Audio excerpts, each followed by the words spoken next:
ready to create an absolutely gorgeous aquascape and a perfect tank for your fin friend? If so, then today this video is for you. I'm really excited because I'm going to be sharing with you my top 6 aquascaping tips. A lot of these I learned along the way as I was going in my own Betty fish keeping journey, and I'm super excited to get to share these with you to not only save you the time but also the heartache of trying to learn these things yourself, because I know sometimes you gotta learn things the hard way and I don't want that for you. So without further ado, let's go ahead and hop over into tip number 1. It is really important when you're setting up your tank to make sure you have the right substrate thickness. You really need about 1 to 2 inches of substrate. Now, the thickness in mine is about 1 inch, so 2 inches could be a little bit overkill. It just depends on what you want. I have found that about 1 inch is the sweet spot, although even though you can't tell, this tank actually slopes upward, which means that in the back, the substrate in this tank is probably over 2 inches thick. It could be borderlining on 3.5, but that was just my personal preference.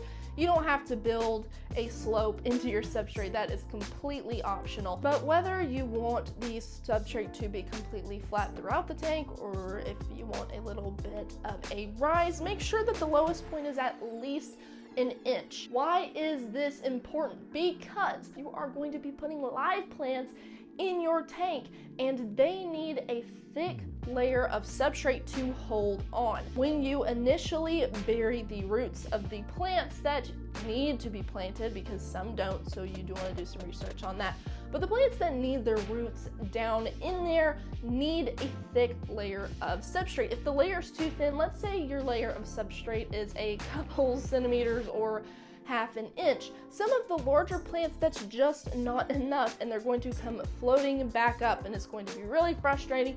It's also not going to look very good if half of the roots are still sticking out and you weren't able to fully get your plant nestled down into the substrate, if that makes sense. Which brings me to the next point. A lot of people struggle with plants floating back up after they have planted them, and that can be a really big frustration. If you have a plant that needs to be rooted but it just keeps on floating up, make sure that the roots are well situated into the substrate. That is the first thing to try. If for some reason it just doesn't work, then likely you're going to need to wait a while until the plants put out roots on their own that will then go far down into the substrate and will anchor that plant. I mean, that plant will be solid within about a month. But until then, you need to keep it down there so that it is able to grow the roots. So the best way to keep them down is to utilize a rock or a piece of wood that you are using in your hardscape.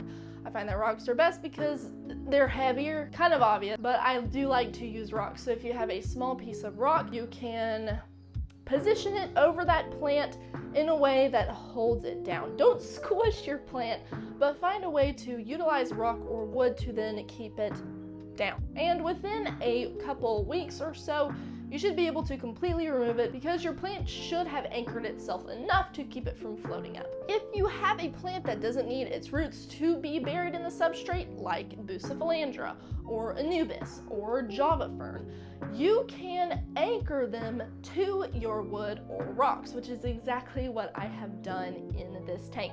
There are a couple of ways to do so, so I'm going to walk you through those really quick. The first time I tried to anchor a plant, I wanted this Java Fern to be secured to a branch of my driftwood. I grabbed some string, I used embroidery thread because I just had some extra on hand, and I wound it around that piece of wood a couple times, making sure to go over the Java Fern base and the roots, and then I securely tied a little bit of knot, cutting off the edges.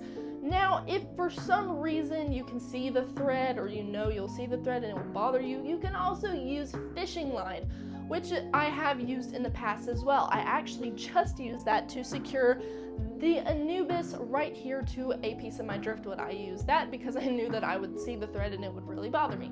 So you can use a thread, or B, some fishing line, and that will work just fine. But if you want to really secure it, and you know that you are not going to want that plant to move, you can also use super glue. It is a little bit trickier, and you definitely don't want to end up gluing your finger to the rocks or the wood. But when done right, super glue is actually safe for your tank, but make sure you look up the right kind. I have heard from some people that for a little bit after you glue the plant to the rock, if any bit of the super glue is visible, it's going to be kind of white for a while, but if you wait it out, it then goes clear again and will look great. So if that's something that you want to do, go for it. It is completely aquarium safe as long as you use the right super glue.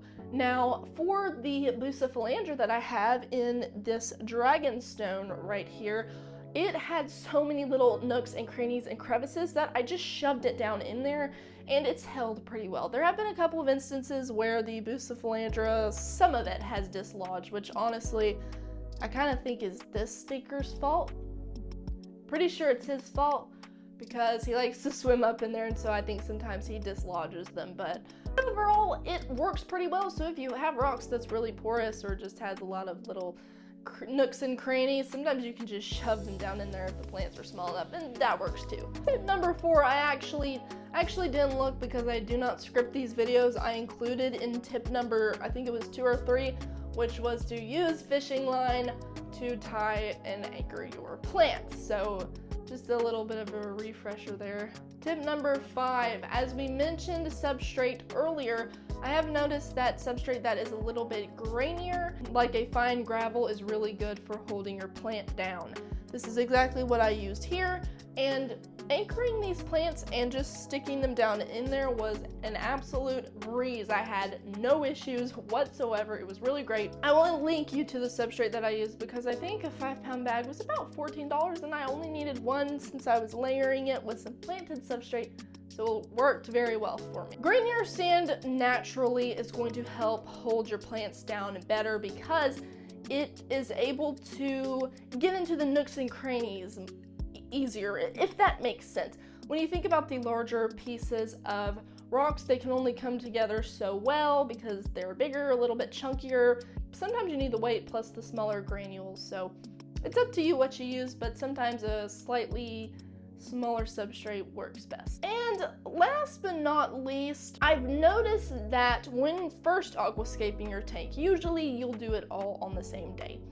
I know that that's what I do. I like to plan ahead, so I have all the plants on hand, I have the substrate, I have everything, so I can just sit for a few hours and get it really set up. Now, once you have everything set up and it is beautiful and it looks really good, please, when you're filling it with water, take your sweet time. I know that it's going to be very, very hard because you want to get it filled really quickly so that everything can settle and then it can get cycled, and sometimes you just want to see how sweet it looks when filled with water. I completely understand. That's how I felt when I was setting up this tank, but if you're not careful and you pour in the water really quickly, what's going to happen is the force of that water will not only completely destroy if you have layered substrate, the substrate layer, because the force of that water is just going to completely dislodge it. It will also dislodge your plants and just mess everything up. I remember not too long ago seeing a reel that somebody posted. I think it was a reel or some Instagram post where they had just spent hours setting up a beautiful tank and they did not pour the water in slowly enough, and they were actually filming when they did it and you could just see it go everywhere, so they had to completely redo it. So I don't want that to happen to you. One of the best ways to slowly add it in the beginning is to start with a little plastic cup.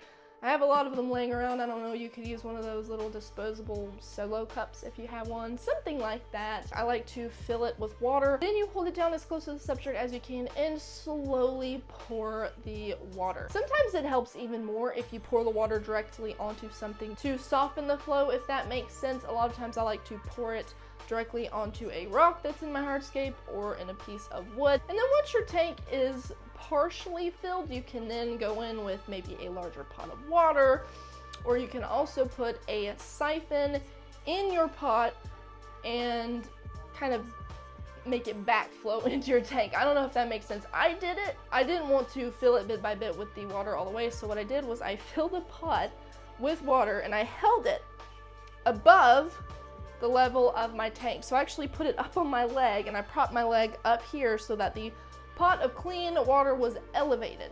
And then what I did is I took the siphon tube, I removed all the pieces, so I just had the tube, sucked on the one end with my mouth to make a little bit of a current, and then I put that down into the tank, and water immediately started flowing in. But I still had to put my thumb on the end to make sure that the flow coming out of the tube was not so strong that it blew everything around. I'll add some clips from that video of my entire tankscape, which, by the way, if you want to see the whole thing, you can find the link here if you want to watch it. It's really fun. I think it's about 40 or 50 minutes long, but you can watch the entire process. And I honestly believe that that will also help you gain more insight into aquascaping than what was just covered in this video. What was your favorite tip that I shared in this video today? Stick it in the comments. I would love to hear from you. Also, if there is something that you have learned that you did not hear mentioned in this video when it comes to aquascaping, please share it with everyone else in the comments. I would love to see that, and I would love to continue learning myself. With that said, friend, I wish you all the best on your aquascaping journey. If you have not followed me on Instagram, and you are on Instagram, head to the description because you will find a link to that. Now, the whole reason I'm asking you is because I want to see your aquascape when it is done. So you can either shoot me a private DM with a picture of your aquascape, or you can post it on your page, and please tag me because I would love to see it. And last but not least, when you're in the description, also check out my free Facebook group, the Betta Fish Forum. We have already passed 3,000 members. It is absolutely incredible, and I could not be more proud of it and more proud of the people who are inside. So if you want to become a part of that family, make sure you join today. With that said, friend, you have a wonderful rest of your weekday or your weekend. Stay blessed, and I will see you soon.